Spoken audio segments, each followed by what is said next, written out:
Reading from chapter 2, titled The Ecstatic Manifestations of Lord Chaitanya Mahaprabhu.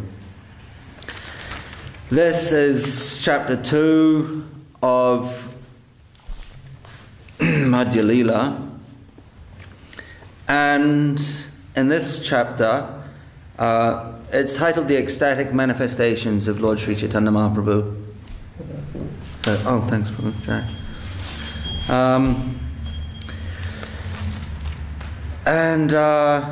It's a synopsis of parts of the Antya Lila. So the ecstatic manifestations of Lord Sri Chaitanya Mahaprabhu are normally relegated or normally described in the Antya Lila, the final Lila.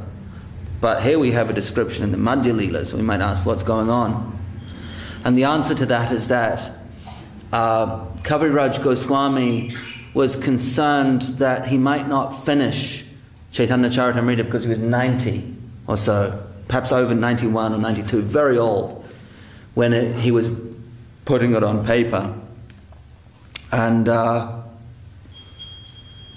so he wrote a synopsis of the remainder of the book, just in case he passed away. There would be some information about it.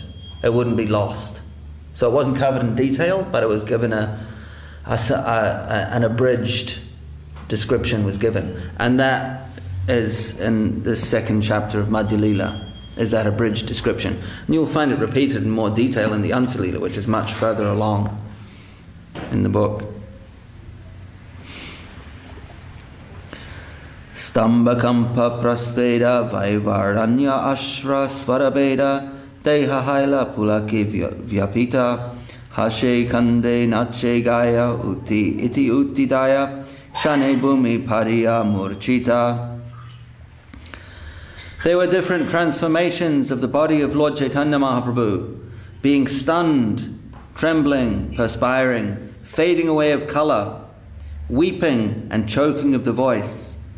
In this way, his whole body was pervaded by transcendental joy. As a result, sometimes Chaitanya Mahaprabhu would laugh, sometimes cry, sometimes dance and sometimes sing. Sometimes he would get up and run here and there, and sometimes fall on the ground and lose consciousness.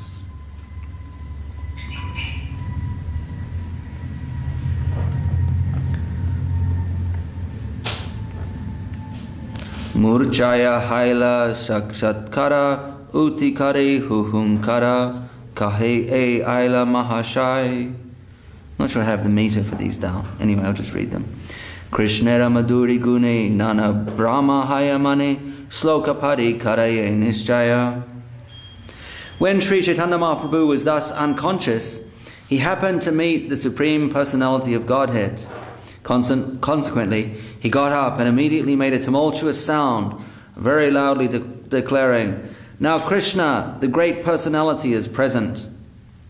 In this way, because of Krishna's sweet qualities, Chaitanya Mahaprabhu made different types of mistakes in his mind. Thus, by reciting the following verse, he ascertained the presence of Lord Krishna.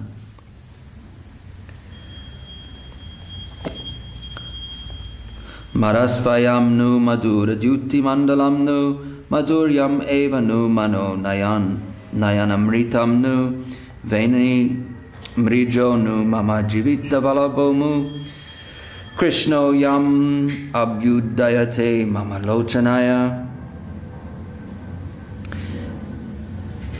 In the attitude of Radharani, Sri Chaitanya Mahaprabhu addressed the gopis.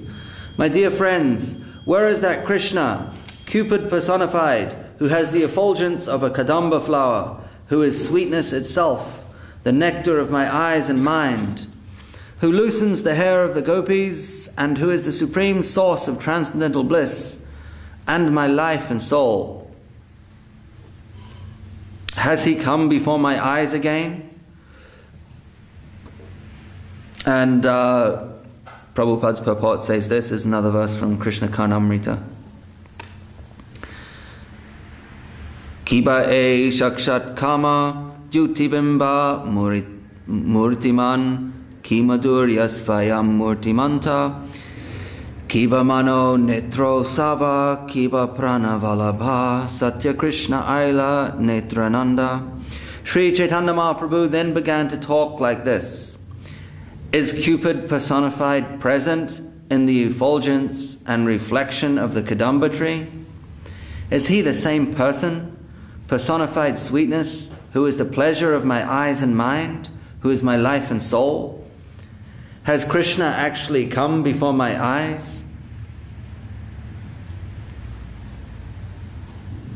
Guru Nana Bhavagana Shishya Prabhura Tanumana Nanarite Satatana Chaya Nirveda Visharadainya Chapalya Harsha Dairya Manyu E Nritye Prabhura Kalayaya.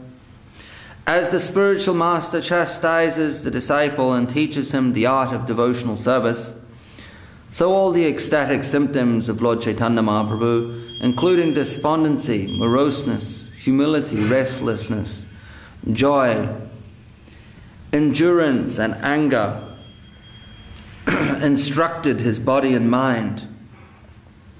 In this way, Sri Chaitanya Mahaprabhu passed his time. I presume the term instructed his body and mind means that they had taken control of his body and mind, and they were issuing the instructions rather than the normal functions of the nervous system.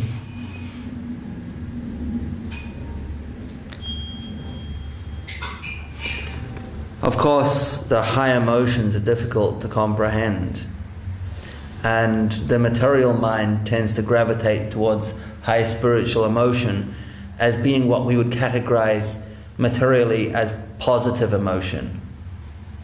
So an emotion that leads to symptoms of superficial joy. Whereas that's not entirely the case, as we can see here. Despondency, moroseness, anger, restlessness. There's a whole gamut of eclectic emotions, different emotions, anger, moroseness. And of course, the overriding condition of Sri Chaitanya Mahaprabhu during this Antya-lila phase is one of vipralamba, which is separation. But in that separation there is union. So there's a connection inside the separation. And that is considered the highest state of spiritual expression, union and separation, the vipralamba expressed by Chaitanya Mahaprabhu. But a lower quality of appreciation is not, or a lower quality of understanding is not able to appreciate that. And so some people are not able to appreciate the vipralamba expressed by Mahaprabhu, and they'll say that actually union is higher than separation. Because they're not able to appreciate the spiritual energy, and they're dragging it into the material realm. Well, you may say union is higher than separation. But it's not so much the case in the subtle nuances of high spiritual emotion. Where it all helps the lila to extract more juice, more taste, because it's all good. Yes, yes. It all extract more taste, more playfulness. Mm-hmm. Yes, yes. Different qualities, variety. But that is difficult for a materialist to appreciate. And even in the realms of, like, you could say if Sahajiyism is a mixing of the material and the spiritual, then the Sahajas find it difficult to appreciate union and separation, or the vipralamba. They find that difficult to appreciate. Because from a material perspective, it is difficult to appreciate. But yeah, that's a good point. The variety is there to increase the dynamism of the lila, Chandidasi Vidyapati Rayera Natakagiti Kanamrita Sri Gita Govinda Svarupa Ramananda Sane Mahaprabhu Ratrudini Gaya Shuni Parama Ananda. He also passed his time reading the books and singing the songs of Chandidas and Vidyapati and listening to quotations from the Jagannath Vallabha Nataka, Krishna Karnamrita and Gita Govinda. Thus, in the association of Swarup Damodar and Raya Ramananda, Sri Chaitanya Mahaprabhu passed his days and nights chanting and hearing with great pleasure. Purira Vatsalya Mukhya Ramanandera Shuddha Sakya Govinda Dhyera Shuddha Dasya Rasa Gadadhara Jagadananda Svarupera Mukhya Rasananda Echari Bhave Prabhuvasha. Among his associates, Lord Chaitanya Mahaprabhu enjoyed paternal loving affection from Paramananda Puri, friendly affection with Ramananda Roy, unalloyed service from Govinda and others, and humours of conjugal love with Gadadhar, Jagadananda and Swarup Damodar. Sri Chaitanya Mahaprabhu enjoyed all these four mellows, and thus he remained obliged to his devotees.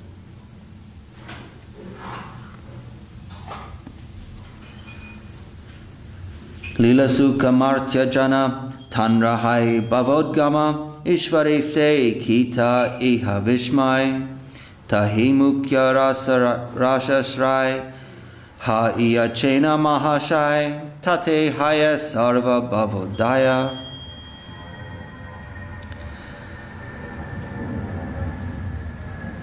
Lila Sukha, Bilvamangala Thakur, was an ordinary human being, yet he developed many ecstatic symptoms in his body. What then is so astonishing about these symptoms being manifest in the body of the Supreme Personality of Godhead? In the ecstatic mood of conjugal love, Sri Chaitanya Mahaprabhu was on the highest platform. Therefore, all the exuberant ecstasies were naturally visible in his body. Purve Braja Vilase Ye Tena Abhilase Yatneha Ashvara Nahaila Shri Radhara Bhavashara Apane Kari Angikara Se Tena Vastu Ashvadila. During his previous pastimes in Vrindavan, Lord Krishna desired to enjoy the three different types of ecstasy, but despite great endeavour, he could not taste them. Such ecstasies are the monopoly of Srimati Radharani. Therefore, in order to taste them, Sri Krishna accepted the position of Radharani in the form of Sri Chaitanya Mahaprabhu. Apane kari ashvadane shikaila bhaktagane prema chinta manera prabhudani nahi jani stana stana yara yare tare kailadana Mahaprabhu data shiromani. By personally tasting the mellows of love of Godhead, Chaitanya Mahaprabhu taught his direct disciples the process. Sri Chaitanya Mahaprabhu is a wealthy capitalist possessing the touchstone of love of God. Not considering whether one is a proper or improper recipient, he gives his treasure to anyone and everyone. Thus he is the most munificent. Gurudev gives this idea of connecting with a capitalist. If you want to make money, then it's best to join forces with someone who already has a lot of money, and then your efforts will be more fruitful than if you just go about it by yourself. And so Mahaprabhu here is being described as the greatest capitalist. Of course, it's spiritual capital, needless to say. And that greatest capitalist can provide the greatest fortune. And so not only is Mahaprabhu tasting the mood of Srimati Radharani, the mood of separation the Mahabhav and separation of Srimati Radharani. But he's distributing that as well, internal and external. And the distribution is abundant, the most abundant possible. It's coming from Srimati Radharani, the storehouse. Mahaprabhu has plundered the storehouse and he's distributing it. So the wealthy capitalist. Here, the translation has used the word touchstone, which is Chintamani. So whatever it touches is transformed. The Chintamani stone has the ability to, I believe, transform certain things into precious objects. Perhaps not everything, perhaps certain metals, when coming in contact with not a stone that you'd find necessarily anywhere on this earth, but it has a transformative effect through its association. So whatever it touches then takes on the nature of the Chintamani stone, which is highly valuable. And so Mahaprabhu is being described here like the Chintamani stone. Whoever was coming in contact with Mahaprabhu in the right spirit, then that transformation would take place in the most profound manner, because Mahaprabhu, being the most profound capitalist or distributor of spiritual feeling and spiritual energy. But that approach must be done with the correct attitude, because we have even instances of people when Krishna was on the planet 5,000 years before, not being able to recognize the divinity of Krishna himself. So a certain amount of sukriti is necessary to access or to qualify, make oneself eligible for the effect of this touchstone-like effect. You could argue that, and you could also argue that even without such qualification it may be happening. That's why we need the sadhus, right, who are empowered by Mahaprabhu to give that to us, who are also the capitalists who give that to us, because Mahaprabhu, is for us not directly approachable, but via the sadhus or the agents of that spiritual plane. They come to help us. Without them, we cannot work with these jewels, what you say, this. Chintamani stone. Yeah, it's all jewels, right? Yeah. A wealthy capitalist compared to a Chintamani touchstone. Yeah.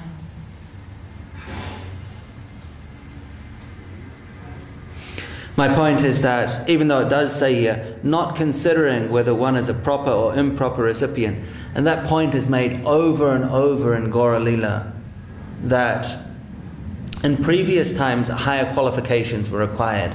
Now there's not so much focus on qualification or eligibility.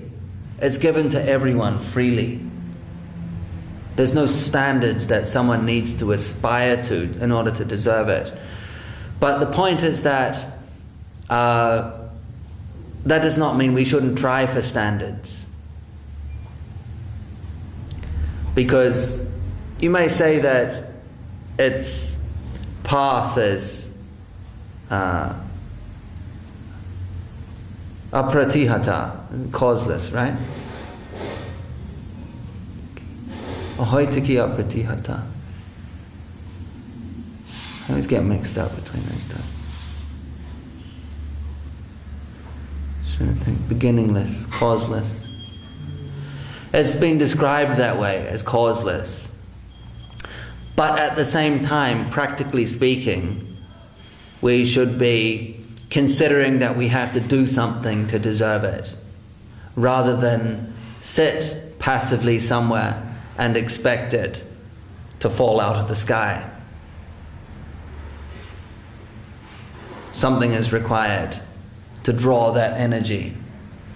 And even if it's just a desire for it, even if it's just some kind of hankering, like lolyam, the spirit or the understanding that yes, something must be done. We must cling on, like the divisions that occurred in the Ramanuja school, and Vadi Kalai, and I forget the names, but there were two divisions, and one was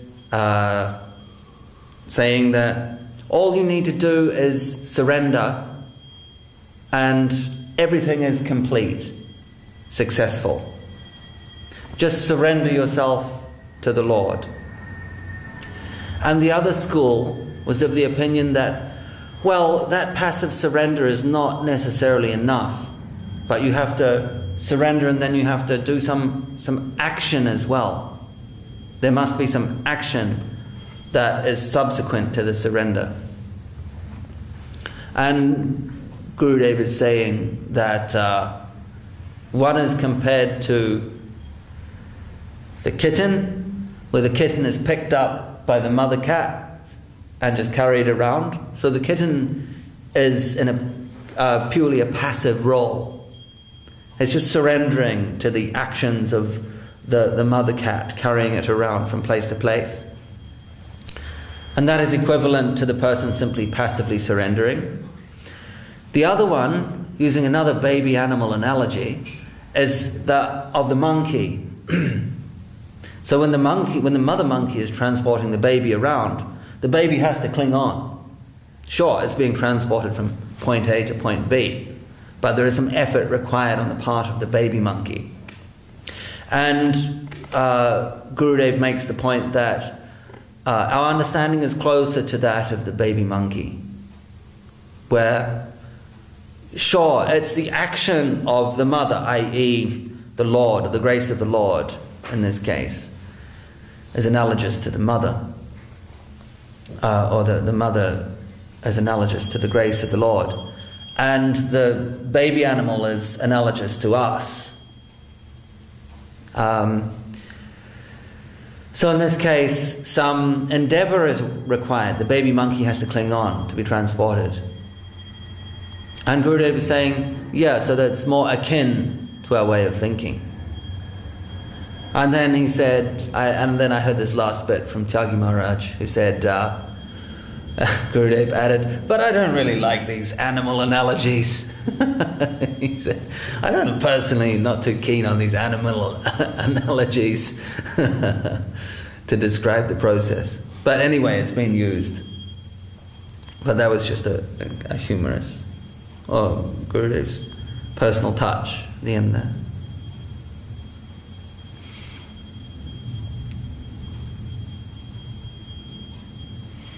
E gupta bhava sindhu brahmana paya ekabindu hena dana vilaila samsari aichi dayalu avatara aichi data nahi ara guna keha nare varni bari. No one, not even Lord Brahma, can ascertain or even taste a drop of this confidential ocean of ecstasy. But Sri Chaitanya Mahaprabhu, out of his causeless mercy, has distributed this love of Godhead all over the world. Thus, there cannot be any incarnation more munificent than Sri Chaitanya Mahaprabhu.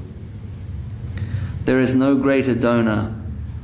Who can describe his transcendental qualities?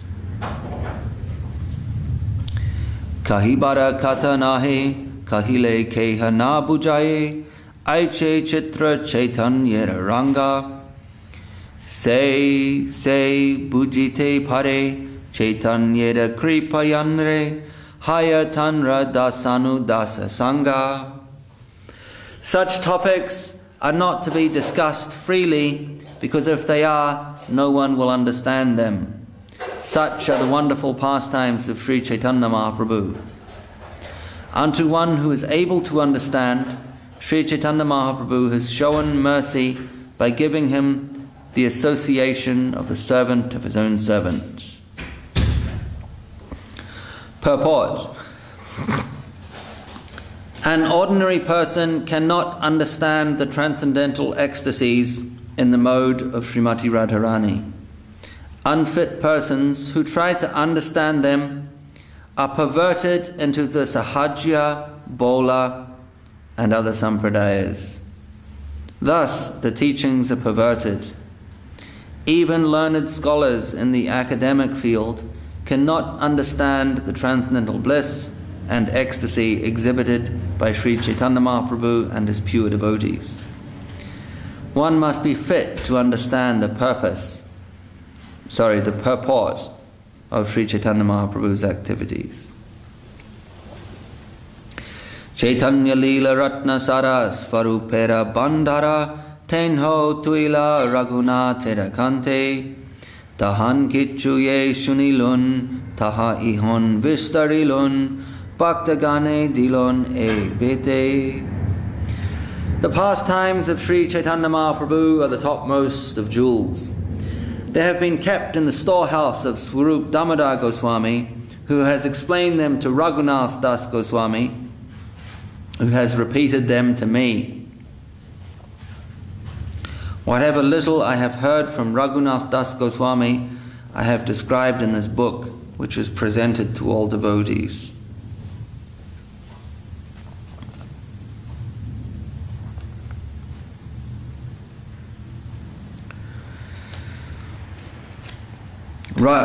Swarup Damodar Goswami kept a diary,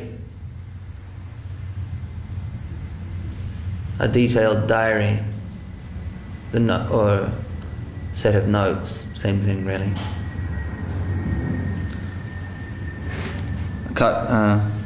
What is the word? Akacha. No, not kacha. Kavya.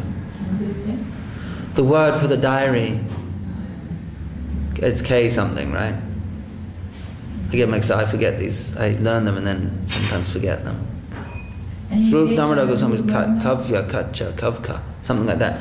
Yeah, well, that's the source material for Chaitanya Mahaprabhu is from Swarup Damodar.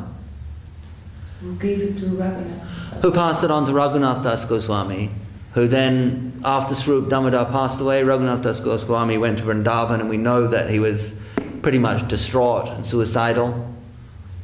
And then he met the Goswamis there, and they revived him spiritually. And then sometime after that, I'd imagine pretty soon, I think they say that the Chaitanya Charitamrita is written in the 5th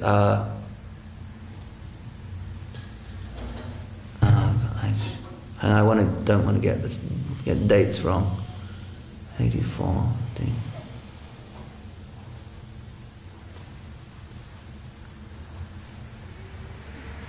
I forget. I'd be guessing. So. Something tells mid-1550s, but I think it was earlier than that, mid-1530s, 1480. Mahaprabhu was 1486 to 1534. Anyway. You know, scholars have given it a date, like it was written down. And I don't think it's just an academic thing. I think devotees agree as well that there's a time window where it's most likely that Kaviraj Goswami is writing Chaitanya Charitamrita. And if it was just after Mahaprabhu's disappearance, then it would have been they said the mid-decades, and something was telling me mid-1530s, and if Mahaprabhu passed away 1534, then it would have been written down very soon after Mahaprabhu's departure. Anyway.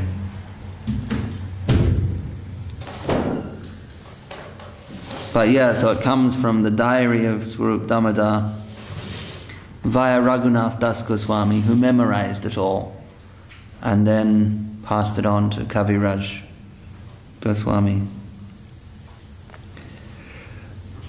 And of course before that there was the work of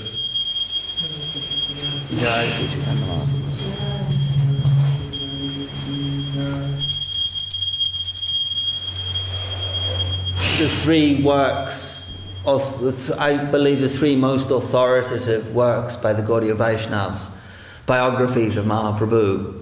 At least the ones that were translated by Saraswati Thakur, of course Chaitanya Charitamrita, Chaitanya Bhagavat, and Chaitanya Mangal, which is today not as common, like for example in our temples and stuff. Chaitanya Mangal is not so common, but it was translated as authoritative by Siddhanta Saraswati. And Chaitanya Mangal was written by Lochan Das Thakur, a disciple of Narahari Sakar. Narahari Sakar was a disciple of Gadadhar Pandit. So we have a biography written in the line of Gadadhar Pandit, in the line of Nityananda Prabhu, Vrindavan Das Thakur, and coming through Swarup Damodar, you could almost say from Mahaprabhu himself, in Chaitanya Charitamrita here. Swarup Damodar, Raghunath Das Goswami, Kaviraj Goswami. Kind of like different streams, of biographical streams. Of course, Vrindavan Das Thakur wrote his work first. And that was originally actually called Chaitanya Mangal. Yeah, that's a... He named that book Chaitanya Mangal. And then when Lochan Goswami wrote his biography, then he named it Chaitanya Mangal too. So there were two books named Chaitanya Mangal. And so there was a consultation amongst the devotees, I think Kaviraj Goswami as well, when deciding to, for clarity's sake, what to name these books, because if you books with the same name, it's confusing. So they decided, because it was understood that Vrindavan Das Thakur is an incarnation of Vyasadeva, and Vyasadeva wrote the Bhagavat. So the connection there is that it should be called Chaitanya Bhagavat, after Vrindavan Das Thakur's identity as Vyasadeva, the author of the Bhagavatam. And that the Chaitanya Mangala of Lochan Das Thakur should keep the same name. Keep the name that it was published under. Yeah. How did I get onto that?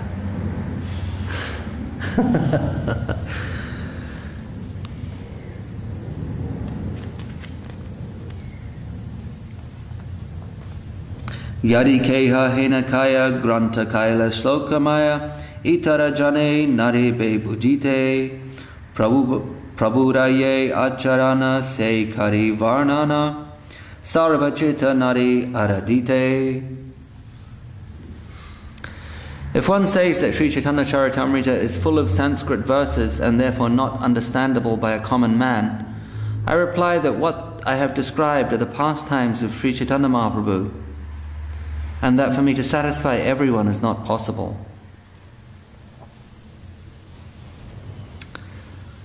Nahi kan savirodha, nahi kahan anurodha, sahajavastu kari vivarana, yadi haya ragodesha, tahan hai avesha, sahajavastu nayaya likana. In this Chaitanya Charitamrita there is no contradictory conclusion, nor is anyone else's opinion accepted. I have written this book to describe the simple substance as I have heard it from superiors. If I become involved in someone's likes and dislikes, I cannot possibly write the simple truth.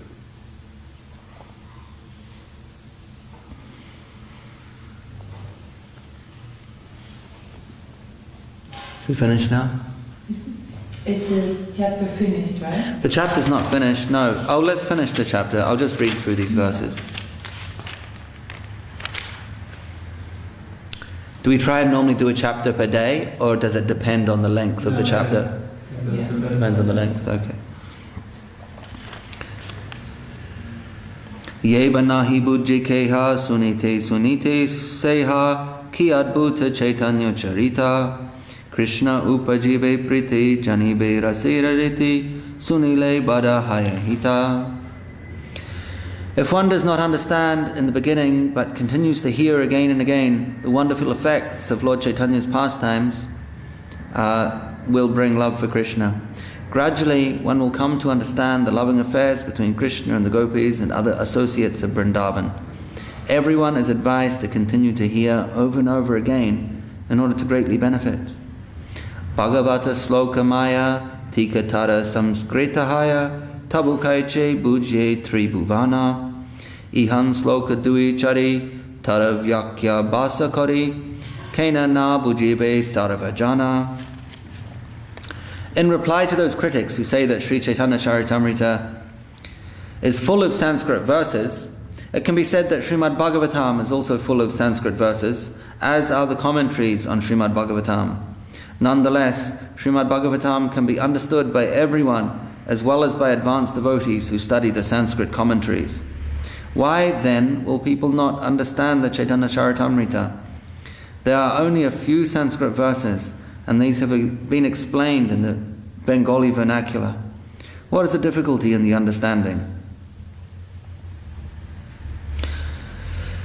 Shesha Lilara Sutragano Kailun Kichu Vivarana Ihan Vishtarite Chitahaya Take Yadi Ayu Shesha Vistari Balila Shesha Yadi Maha Prabhura Kripahaya.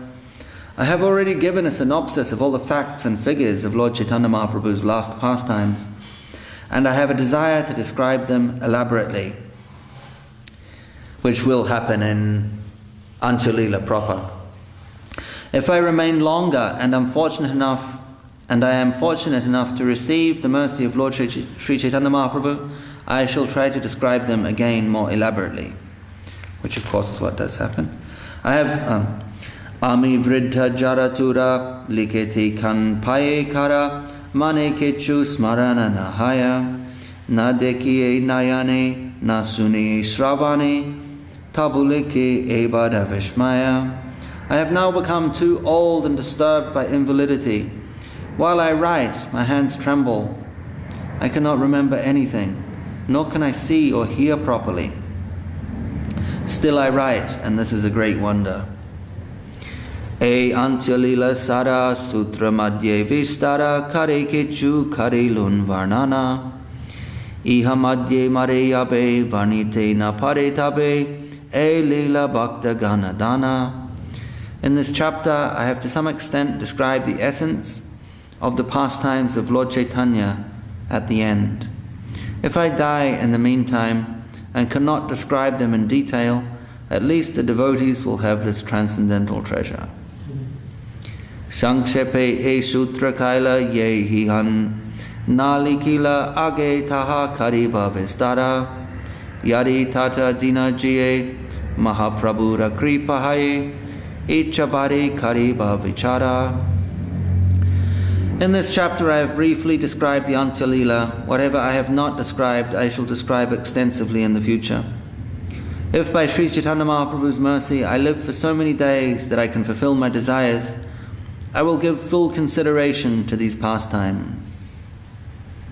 Chotabara Bhaktagana Vandon Sabara Sri Charana Sabe Moda Karaha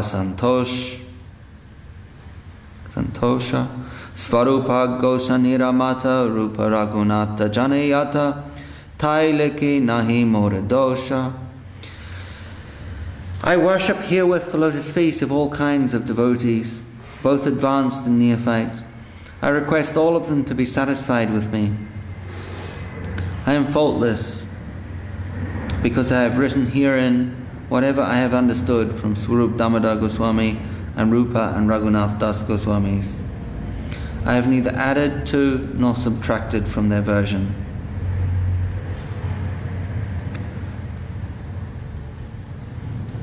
Sri Chaitanya Nityananda Advaitari Bhakta Vrinda Shire Dari Sabara Charana Svarupa Rupa Sanatana Raghunatera Sri Charana Tuli Karan Masta Kebhusana. According to the Parampara system, I wish to take the dust from the lotus feet of Sri Chaitanya Mahaprabhu, Nityananda Prabhu, Advaita Prabhu, and all the associates of Sri Chaitanya Mahaprabhu like Swarup Damodar, Rupa Goswami, Sanatana Goswami, and Raghunath Das Goswami. I wish to take the dust of the lotus feet upon my head. In this way, I wish to